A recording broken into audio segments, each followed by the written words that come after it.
hindarilah hadhihi ini al-madzabih, yakni maksudnya al-maharib, mihrab. Hadis riwayat Tabarani sahih. Apa maksudnya disuruh menghindari mihrab? Menurut Imam Suyuti, mihrab ini adalah tempat imam ini. Jadi maksudnya tidak boleh masjid ada mihrabnya. Kalau ada mihrabnya gimana?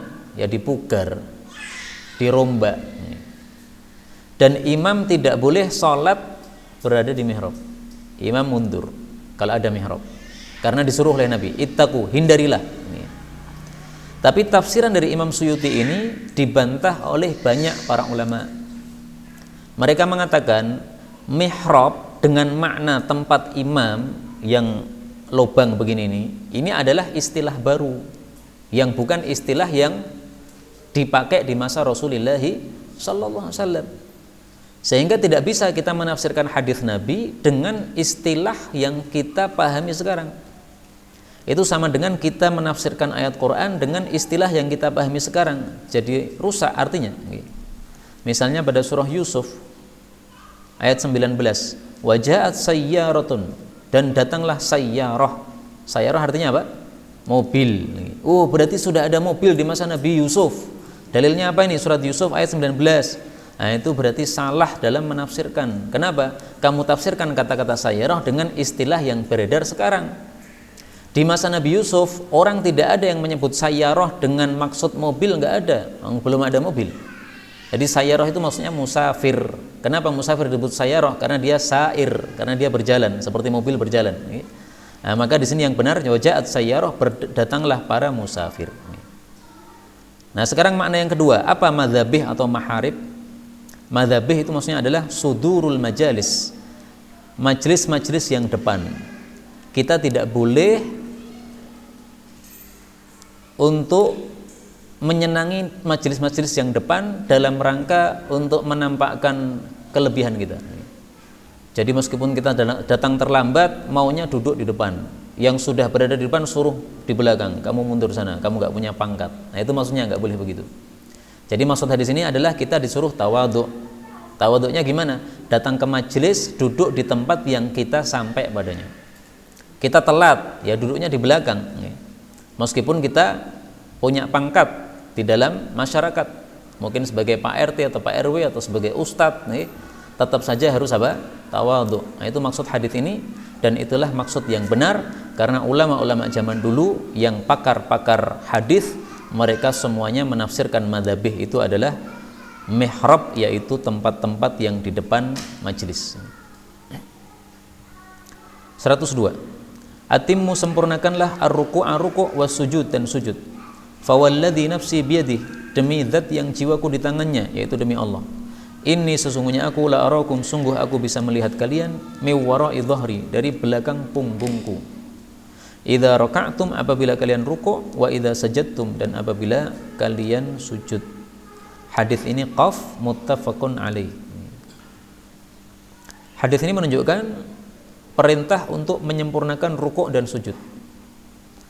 Disebut ruku' dan sujud padahal maksudnya adalah salat secara umum dari awal sampai akhir, menunjukkan bahwasanya ruku' dan sujud adalah perkara yang paling penting di dalam salat. Kenapa ruku' dan sujud termasuk perkara yang paling penting dalam salat? Karena fadilahnya yang besar. Orang yang sedang ruku' dosanya gugur. Ketika sujud juga begitu, dosanya gugur. Karena itu Rasulullah SAW menyuruh kita, kalau sudah berbuat maksiat, hendaklah wudu, kemudian salat 2 rakaat. Wudu ini sudah menggugurkan dosa, kemudian salat ini rukuk sujudnya juga apa? Menggugurkan dosa. Kita lihat hadisnya. Tasaqatat. Rasul sallallahu alaihi wasallam bersabda, innal abda idza qama yusalli, hamba kalau berdiri salat, utiya bidzunubihi kulliha, dosanya semuanya didatangkan lalu ditaruh di atas kepalanya dan pundaknya. Kepala, pundak. Fakullama raka'a, tiap kali ruku' atau sujud, maka gugur dosa-dosa dari orang tersebut. Hadis riwayat Tabarani sahih. Bagaimana menyempurnakan ruku' dan menyempurnakan sujud?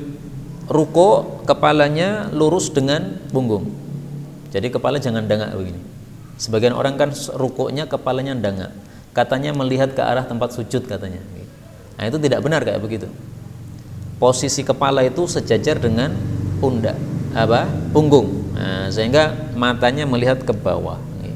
Jadi dalam kondisi ruku ini tidak harus melihat ke tempat sujud. Melihat ke tempat sujud itu kalau kita sedang berdiri. Kemudian punggungnya lurus. Kemudian telapak tangannya ini dibuka. Kemudian siku ini jangan nempel pada badan, tapi dibuka. Nah, itu ruku. Kalau sujud bagaimana sempurnanya? Jidatnya nempel ke tanah, hidungnya menempel ke tanah, telapak tangan menempel ke tanah, lutut menempel ke tanah, telapak kaki ujung-ujungnya semuanya menempel ke tanah, sehingga ditekuk ini. Kemudian pahanya lurus. Tidak boleh paha itu menempel dengan perut.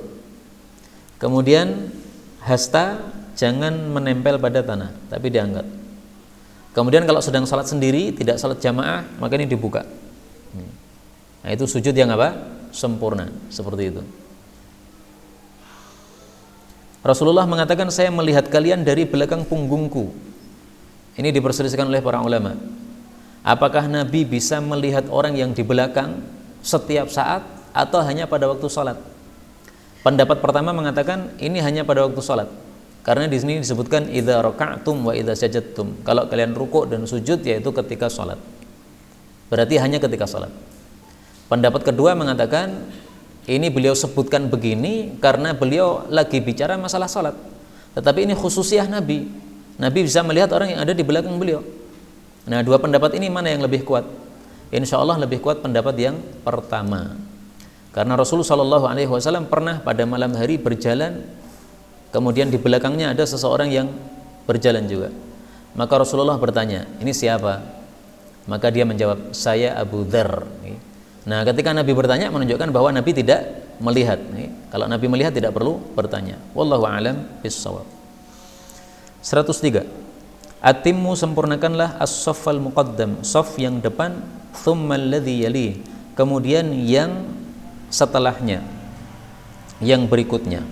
Fama kana, maka apapun yang ada min naqsin, berupa kekurangan, yaitu dalam saf tadi, falyakun, hendaklah ada kekurangan itu minas saffil muakhkhar, dari saf yang belakangnya.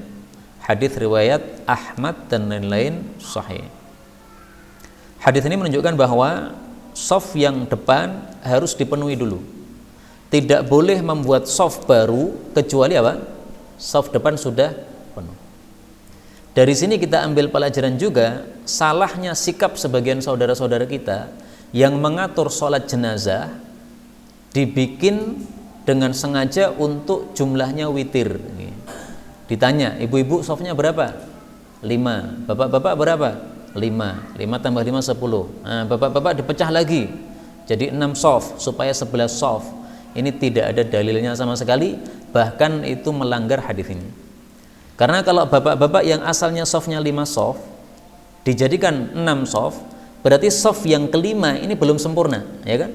Sementara di sini Nabi mengatakan fama kana min naqsin, kalau ada kekurangan pada saf hendaklah pada saf yang belakang. Nah, ini kekurangannya jadi 2, saf ke-6 dan saf ke-5, melanggar hadis Nabi sallallahu alaihi wasallam. Karena itu apa yang sudah dilakukan oleh sebagian saudara kita ini jangan kita ikuti atau jangan dilanjutkan. Karena sampai hari ini saya masih mendengar sebagian orang yang ngimami sholat jenazah itu tanya-tanya, ibu-ibu berapa saf, bapak-bapak berapa saf, disengajakan ganjil. Saya dulu juga melakukan, karena saya merasa bahwa itu sunnah, ternyata nggak ada dalilnya, itu salah. Maka saya rujuk dari pendapat yang dulu saya lakukan. Wallahu a'lam bissawab. Kita lanjutkan 104. Atimmu sempurnakanlah al-wudu'a wudu. Wailun, celaka, lil aqab, bagi tumit-tumit, minan nar, dari sebab api neraka. Hadis riwayat Ibnu Majah sahih. Hadis ini menunjukkan bahwa menyempurnakan wudu hukumnya wajib. Karena yang tidak menyempurnakan wudu diancam dengan an-nar, api neraka. Apa yang dimaksud atimmu menyempurnakan wudu? Yang dimaksud menyempurnakan wudu adalah berwudu sebagaimana diperintahkan oleh Allah Subhanahu wa taala. Jadi semua anggota wudu kita terkena air. Itu yang dimaksud atimul wudu. Misalnya tangan ini, kalau hanya basuh separuh tangan, separuh hasta, ini berarti belum menyempurnakan wudu. Harus semuanya sampai hasta ini, sampai siku-siku ini. Nabi mengancam al-aqab, tumit-tumit. Kenapa yang disebutkan tumit? Karena tumit itu biasanya yang tidak terkena air, karena berada di belakang. Maka Nabi sebutkan 3 tempat yang bisa menyebabkan masuk neraka gara-gara wudhu tidak sempurna. Yang pertama adalah tumit, yang kedua adalah urat keting, yang ketiga adalah bagian bawah dari telapak kaki. Kita lihat hadisnya masing-masing. Rasulullah Shallallahu Alaihi Wasallam bersabda, "Wailul lil araqibi minan nar."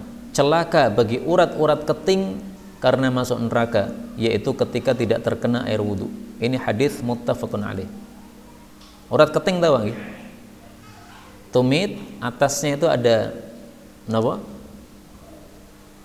Ada balung nih Bu. Nah, sampingnya itulah yang disebut araqib. Nah, itu seringkali tidak terkena air. Itu istilah Jawanya napa niku, Pak? Napa? Gencet. Nah, araqib gencet nih. Niki sekarang saya ingat nggih, artinya gencet. Mungkin besok saya udah lupa lagi. Ini perlu napa? Oh, kencet nih. Kencet nih. Wailun celaka lil araqib, bagi kencet-kencet kalau tidak terkena air wudu minan nar. Artinya tempat-tempat yang biasa tidak terkena air hendaklah kita perhatikan jangan sampai tidak terkena air. Termasuk juga jari-jari. Kalau kita tidak menyelah-nyelai dan air tidak sampai, nah ini bahaya. Memang menyelah-nyelai itu hanya sunnah, tetapi air harus sampai. Demikian juga pada ini ret-retan apa nih? Ruas ini. Ini kalau air tidak masuk, tidak sampai, maka ini bisa menyebabkan neraka. Karena itu hati-hati. Demikian juga butunil aqdam. Rasul sallallahu alaihi wasallam bersabda, "Wailul lil aqabi wa butunil aqdami minan nar." Celaka. Apa ini? Aqab, tumit-tumit, wa butunil aqdam, dan bagian bawah, bagian perut dari telapak kaki minan nar, dengan sebab api neraka. Nah, bagian perut maksudnya yang bagian tengahnya itu, yang legok nih. Namanya apa nih, Pak? Legokan ngoten nggih. Legokan telapak kaki. Delamaan, enak nggih bahasa Jawa nggih. Napa? Nggih, delamaan. Baik, itu 3 yang disebutkan oleh Nabi Shallallahu Alaihi Wasallam. Ringkasnya semua harus terkena air wudhu. 105. Utiyallah, Allah didatangkan bi'abdin, dengan seorang hamba, min ibadihi, dari hamba-hambanya, atahullahu malan, Allah memberikan kepadanya harta. Faqala lahu, lalu Allah bertanya kepadanya, madza amilta, apa yang kamu amalkan, fid dunya, di dunia? Faqala, maka dia mengatakan, ma amiltu, saya tidak beramal, min syai'in, apapun juga, ya Rabb, wahai Rabbku, illa annaka ataitani, hanya saja engkau berikan kepada saya malan, harta, ataitani, ya. Fakuntu, maka adalah aku, ubayi'un nas, aku berbisnis kepada manusia, jual beli. Wa kana, dan adalah min khuluqi, dari akhlakku, an uyassira, bahwa aku memudahkan, alal mu'sir, bagi orang yang kesulitan. Wa ungzir, dan aku memberikan tempo, al mu'sir, mohon maaf, uyassir, aku memudahkan, alal musir, bagi orang yang mudah. Jadi musir bukan yang kesulitan, ya? Jadi orang yang sudah mudah pun dia mudahkan. Wa ungzir, dan aku memberikan tempo, al mu'sir, kepada orang yang kesulitan. Qala Allah Ta'ala, maka Allah pun menjawab, ana ahaqqu bidzalika minka, aku lebih berhak dengan hal itu daripada kamu. Tajawazu, ini perintah kepada para malaikat, wahai malaikat, tajawazu, longgarkanlah, maksudnya maafkanlah, an abdi, untuk hambaku ini. Hadis riwayat Hakim. Hadis ini menunjukkan luasnya rahmat Allah Subhanahu wa Ta'ala. Ada seorang muslim tidak punya amal apa-apa, amalannya hanya satu aja, yaitu dia hartanya banyak tetapi dia mudah untuk memberikan kepada orang-orang yang membutuhkan. Dia nggak punya amalan tilawah Quran, nggak punya amalan sholat tahajud, nggak pernah sholat jamaah, tetapi dia masih muslim. Nah, maka Allah Subhanahu wa taala kemudian mengatakan tajawazu an abdi. Sebagaimana kamu suka memaafkan atau memudahkan kepada orang lain, maka kamu saya mudahkan, dimaafkan oleh Allah Subhanahu wa taala. Alias semestinya dia masuk neraka, jadi apa? Tidak masuk neraka. Tetapi seperti ini terserah Allah Subhanahu wa taala, bukan terserah kita. Jadi tidak boleh kita kemudian menggunakan hadis ini, saya nggak beramal nggak apa-apa. Yang penting saya longgar sama semua orang.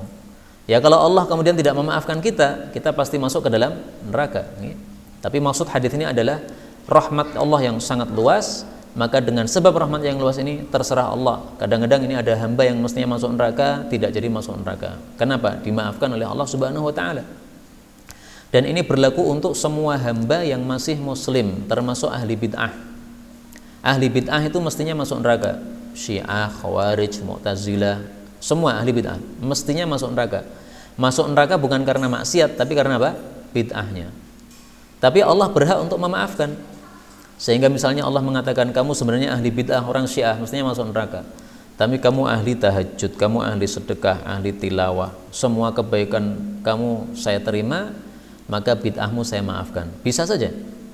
Karena itu seringkali saya katakan jangan gara-gara kita ahlu sunnah kemudian kita sombong kepada ahli bid'ah, kita mengatakan kamu pasti masuk neraka, saya pasti masuk surga. Ini nggak boleh kayak begini. Karena ahli bid'ah masih bisa selamat dari neraka dengan sebab ampunan Allah. Ahlu sunnah bisa masuk ke dalam neraka kalau tidak diampuni oleh Allah Subhanahu wa taala. Kemudian dari hadis ini kita ambil pelajaran ungzirul mu'sir. Hendaklah memberikan tempo kepada orang yang utang tetapi dia susah untuk membayar. Kasih tempo. Apa fadilahnya memberi tempo? Banyak sekali. Salah satunya sabda Nabi sallallahu alaihi wasallam, "Man angdharul mu'sir," riwayat Imam Muslim. Barang siapa yang memberikan tempo kepada orang yang kesulitan, aw wada'a anhu, atau menurunkan hutangnya. Hutangnya 1 juta diturunkan jadi 500. Adhallahullahu fi dhillihi yawma la dhilla illa dhilluh. Allah akan kasih naungan dia pada naungannya pada hari yang tidak ada naungan selain naungan Allah, yaitu di akhirat nanti di padang mahsyar ketika matahari sangat dekat di atas kepala kita. Karena itu bapak-bapak rahimani wa rahimakumullah yang merasa menghutangi kepada orang lain dan sampai hari ini utangnya belum dilunasi, nah, santai saja. Tidak usah dipikir sepaneng, tapi dipikir santai. Karena apa? Ini adalah jaminan adhallahullah. Kita diberi naungan oleh Allah Subhanahu wa taala. Ada orang punya utang, bayarnya kapan? Desember. Udah lewat Desember sampai Desember berikutnya. Setiap kali ditanya, rung duwe. Termasuk saya, alhamdulillah. Saya dulu sebelum nikah itu pernah nerjemahkan 1 kitab tebal gini, Pak. Setelah selesai saya terjemahkan, kemudian saya berikan kepada penerbit. Ini penerbitnya bangkrut tampaknya. Dia bilang saya nggak bisa membayari. Nah, terus piye iki buku tak terjemah iki? Ya sudah, kamu saya kasih bayaran buku. Saya dikasih buku, tapi sedikit, nggak sampai total membayar semua ini. Buku ini kemudian saya jual, nah duitnya saya gunakan. Kalau buku habis, saya datang lagi, dikasih buku lagi. Sampai hari ini belum lunas. Nah, saya santai aja, nggak apa-apa wes. Adhallahullah, dinaungi oleh Allah Subhanahu wa taala. Sampai saya itu jadi tidak ingat sekarang ini. Dulu semestinya saya dibayar berapa dan baru bayar berapa sudah nggak ingat. Saking lamanya sebelum nikah itu, Pak. Nikahnya 2010. Sekarang berapa? 2021, udah 11 tahun. Dan orangnya kemana sudah nggak ngerti lagi. Yang jelas dulu itu ketika pisah itu orangnya masih gendut, berarti makannya masih enak. Alhamdulillah, supaya melihat orang seneng enak udah. Yang penting apa? Dia tidak jadi kesusahan gara-gara kita. Nah, maka hadis-hadis seperti ini mari kita terapkan sehingga kita bisa berakhlak yang baik kepada sesama kita, terutama kepada sesama kaum muslimin. Hadis berikutnya 106. Ityanun nisa, mendatangi istri fi adbarihinna, pada dubur-dubur mereka, haramun, hukumnya haram. Hadis ini riwayat Nasa'i sahih. Menunjukkan bahwasanya mengumpuli istri bolehnya masuk pada kubul, tidak boleh masuk pada dubur. Dan ini bisa dikatakan sebagai ijma', sepakat para ulama. Adapun pendapat bahwasanya Ibnu Umar membolehkan, maka perlu dikatakan bahwa Ibnu Umar itu ada 2 riwayat dari beliau. Riwayat pertama Ibnu Umar memang membolehkan mengumpuli istri dimasukkan pada dubur.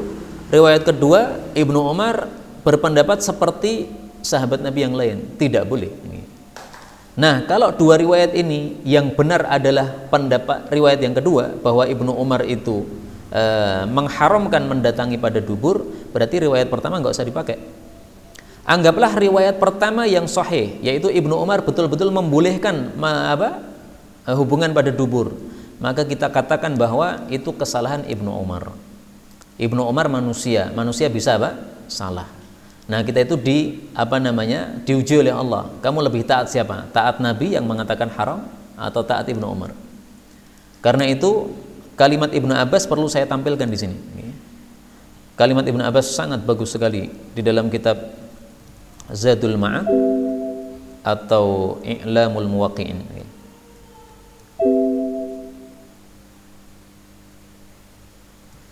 Ini ancaman dari Ibnu Abbas bagi orang-orang yang mendahulukan perkataan ulama atas sabda Nabi SAW. Pada waktu itu Ibnu Abbas menyampaikan satu hadis, tiba-tiba ada orang mengatakan qala Abu Bakr wa Umar. Loh, pendapat Abu Bakar dan Umar tidak begitu. Nah, maka Ibnu Abbas marah kemudian mengatakan yushiku an tanzila alaikum hijaratun minas sama. Nyaris turun kepada kalian batu-batu dari langit. Aqulu qala Rasulullah sallallahu alaihi wasallam, saya katakan Nabi bersabda, wa taquluna qala Abu Bakr wa Umar, malah kalian menjawab berkata Abu Bakar dan Umar. Jadi tidak boleh kita menolak sabda Nabi dengan pendapat siapa? Abu Bakar dan Umar. Nabi mengatakan haram mendatangi dubur istri. Kemudian kita jawab, menurut Ibnu Umar boleh kok, saya mau coba. Enggak boleh kayak begitu. Haram sudah, titik. Nanti kalau kita nekat turun batu dari langit dirajam oleh Allah Subhanahu wa taala. Ini disebutkan dalam kitab I'lamul Muwaqqi'in, juga dalam kitab Zadul Ma'ad ya, dua-duanya ada. Hadis 107. Utitu, aku didatangkan bil buraq. Apa itu buraq? Wa huwa dabbah, dia adalah kendaraan atau tunggangan abyad yang putih bulunya, tawilun tinggi, yada'u hafirahu, dia meletakkan telapak kakinya inda pada muntaha torfihi, batas akhir pandangannya. Jadi sejauh mata memandang, itulah dia bisa melangkahkan kakinya. Jadi masya Allah. Falam nuzayil, maka kami tidak turun dhahrahu, dari punggungnya, ana wa Jibril, saya dan Jibril, hatta ataitu, sehingga aku mendatangi Baitul Maqdis yang ada di Palestina. Fa futihat li abwabus sama, lalu dibuka untuk saya pintu-pintu langit, wa raaitul jannata wan nar, dan aku pun melihat jannah dan neraka. Hadis riwayat Ahmad sahih. Ini kejadian pada waktu apa, Pak? Isra Mi'raj. Isra-nya menunggangi buraq, Mi'raj-nya juga menunggangi buraq. Isra itu kan dari Mekah menuju ke Baitul Maqdis, itu namanya Isra. Mi'raj dari Baitul Maqdis ke langit. Nah, Mi'raj. Nah, itu semuanya naik buraq. Dan dari sini kita ambil dua pelajaran. Pelajaran pertama, hendaklah kendaraan kita dikasih nama. Karena kendaraan Nabi ini juga ada namanya buraq. Dan Nabi itu kalau punya perkakas-perkakas, pedang, wadah, itu ada nama-namanya masing-masing. Kemudian kalau beliau punya kendaraan, keledai, kuda, itu juga ada namanya masing-masing. Nah, ini kata guru saya termasuk sunnah yang sudah mati. Saya tanya, itu motor-motor panjenengan di luar, ada namanya enggak itu? Kenapa? Enggak ada. Mulai malam ini dikasih nama, Pak. PR nih. Saya punya motor ada namanya, Abu Sari. Abu Sari itu sing tukang ngebut nih. Abu Sari nih. Namanya tidak harus begitu, terserah panjenengan. Contoh-contoh nama-nama yang dipakai oleh Rasulullah Sallallahu Alaihi Wasallam. Misalnya pedang Nabi Sallallahu Alaihi Wasallam, namanya adalah pedang Dzul Faqar. Kudanya namanya Murtajiz, ontanya namanya Qaswa, bighalnya namanya Duldul, keledainya namanya Ufair. Kemudian beliau punya baju besi namanya Dzatul Fudul, punya pedang namanya Dzul Faqar.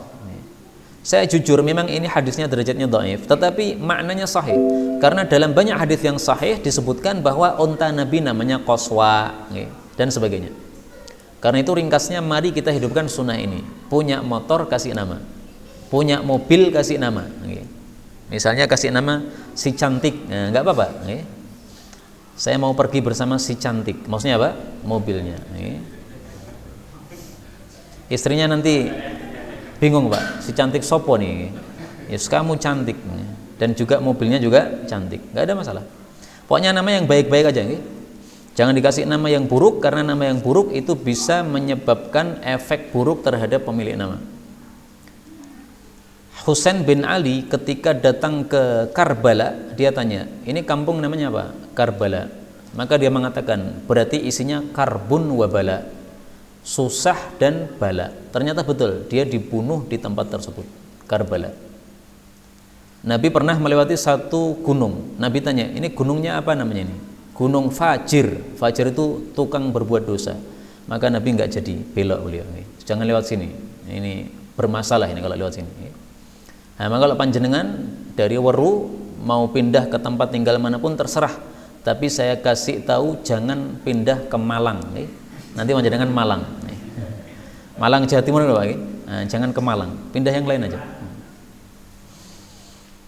Kemudian faedah yang kedua, hadis ini menunjukkan bahwa jannah dan neraka itu sudah ada. Maka ini menolak pendapatnya Mu'tazilah. Mu'tazilah kelompok sesat sebagaimana Syiah, dia mengatakan bahwa jannah dan neraka belum ada. Yang benar sudah ada, karena di sini ro'a itu saya melihat. Nah, jannah dan neraka di mana? Di langit, di atas langit sana. Kita lanjutkan 108. Uti itu atau ata itu ya. Ata itu aku datang lailata usriyabi pada malam Isra ala qaumin pada suatu kaum tuqradu yang digunting shifahuhum bibir-bibir mereka bimaqarid dengan gunting-gunting minar dari api neraka. Kullama quridat setiap kali telah digunting wafat maka akan balik sempurna lagi. Jadi lidahnya ini setelah digunting kemudian muncul lagi. Fakultu maka saya mengatakan ya Jibril wahai Jibril man haula siapa mereka ini? Qala Jibril mengatakan khutaba'u ummatika tukang khutbah di antara umatmu. Alladzina yaqulun yaitu yang mengucapkan ma la yaf'alun apa yang mereka tidak lakukan.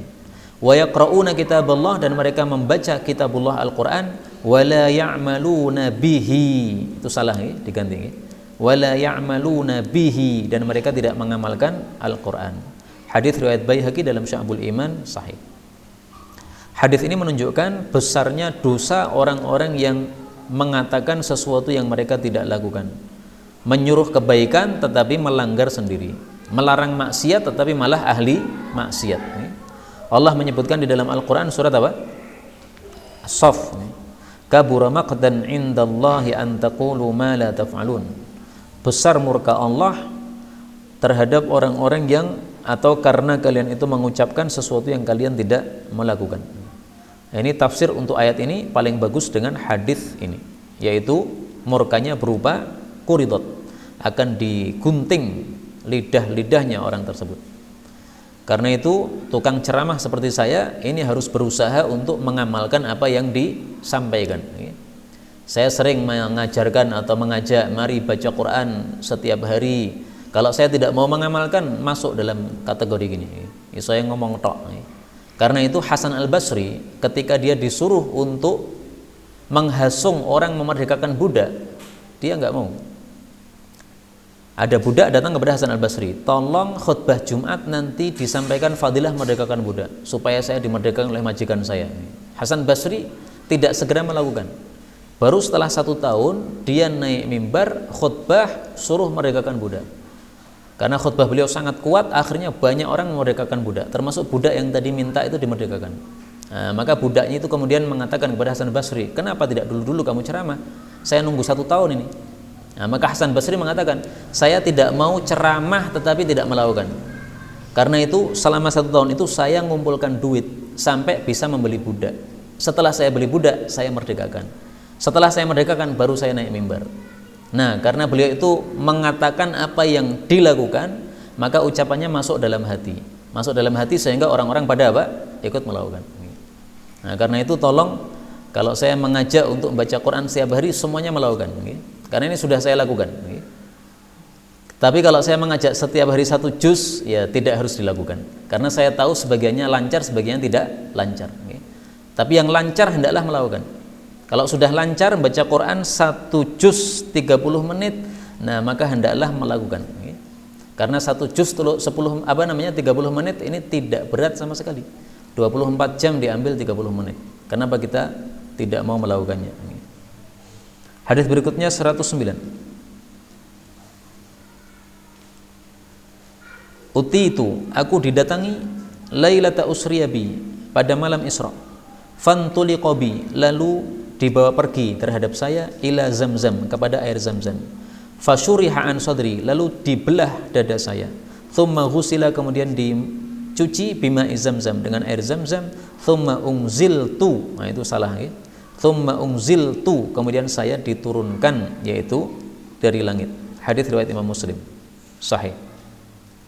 Hadis ini menunjukkan bahwa ketika Nabi melakukan Isra Mi'raj itu lebih dahulu dibelah dadanya oleh malaikat Jibril. Karena itu minimal Nabi pernah dibelah dadanya 2 kali. Pertama ketika masih kecil, kedua ketika sudah menjadi Nabi. Ini dibelah lagi dadanya oleh malaikat Jibril. Hadis ini menunjukkan bolehnya menggunakan air Zamzam untuk mandi, karena ghusila, ya, hatinya Nabi itu diambil kemudian dicuci dengan air Zamzam. Nah, maka para ulama ambil pelajaran, boleh air Zamzam untuk mandi, untuk cebok nggak ada masalah. Itu tidak meremehkan air Zamzam. Emang air Zamzam air yang mulia, tapi untuk mandi nggak ada masalah, ya, tidak ada larangan sama sekali. Air Zamzam, kenapa disebut Zamzam? Kata guru saya, Syekh Ali Al-Qudaimi, ulama dari Yaman, karena Hajar, ibunya Ismail, ketika muncul air Zamzam, dia kemudian mengitarinya dengan batu-batu. Dia mengatakan, zoom, kumpullah wahai air, jangan kemana-mana, karena ini padang yang gersang. Kalau kamu pergi kemana-mana, saya kehilangan kamu. Nah, dia mengatakan apa? Zoom. Nah, maka disebut sebagai air Zamzam. 110 terakhir ya. Uthbut, tetaplah Uhud, wahai gunung Uhud. Fa innama tiada lain alaika, di atas kamu, nabiyun, ada seorang nabi, wa siddiqun, seorang siddiq, orang yang sangat jujur, wa syahidani, dan 2 orang yang mati syahid. Hadis ini riwayat Bukhari dan Muslim. Hadis ini menunjukkan fadilah Sayyidina Abu Bakar dan Umar dan Uthman. Karena hadis ini ada sababnya, sababul wurudnya. Ketika Nabi naik ke Gunung Uhud, Gunung Uhud itu utaranya kota Madinah. Jadi ini Madinah, kemudian ke utara itu ada Gunung Uhud. Nah, Nabi naik di situ bersama Abu Bakar, Umar, Uthman. Maka gunungnya ini goncang, Pak. Maka Nabi sambil memukulnya dengan kaki beliau mengatakan, Uthbut Uhud, kamu diem, jangan gerak-gerak. Yang di atas kamu ini Nabi, Siddiq, 2 orang mati syahid, yaitu Umar dan Uthman. Dan ternyata terbukti Sayyidina Umar mati syahid, Sayyidina Uthman juga mati syahid. Sayyidina Umar mati syahid karena sudah diwahyukan oleh Allah Subhanahu wa taala sebagaimana dalam hadis ini, juga karena dia berdoa kepada Allah.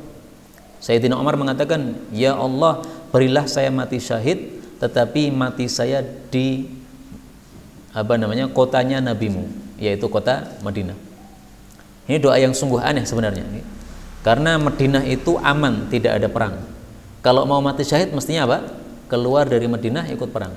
Tapi Sayyidina Umar saya mintanya mati syahid, mati yang paling mulia, dan tempatnya di Madinah, tempat paling mulia, supaya nanti bisa dikubur bersama Rasulullah sallallahu alaihi wasallam.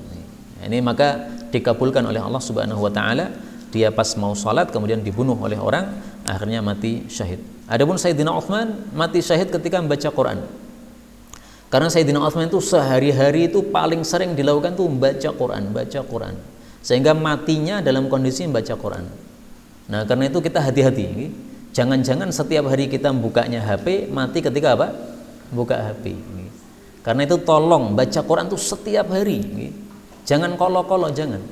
Kenapa? Karena kita buka HP juga setiap hari loh, Pak. Nah, sekarang Quran sama HP kan jelas lebih utama apa? Quran. Kemarin saya ngaji bersama Syekh dari Mesir, namanya Syekh Nabil As-Subki. Beliau mengatakan, "Madarruhu aktsar min manafi'ih." Ini HP ini Madaratnya lebih banyak daripada manfaatnya, kata beliau. Memang ada manfaatnya, kalian ngaji bersama saya, kata beliau. Ini salah satu manfaatnya, tapi madaratnya lebih banyak, kata beliau. Nah, karena itu kita berhati-hati. Jangan sampai kita mati dalam kondisi yang tidak baik, sehingga marilah kita menjaga kebaikan-kebaikan yang sudah kita lakukan, jangan ditinggalkan. Mudah-mudahan semuanya kita mati dalam keadaan husnul khatimah. Amin ya rabbal alamin. Wallahu a'lam bissawab. Walhamdulillahirabbil alamin.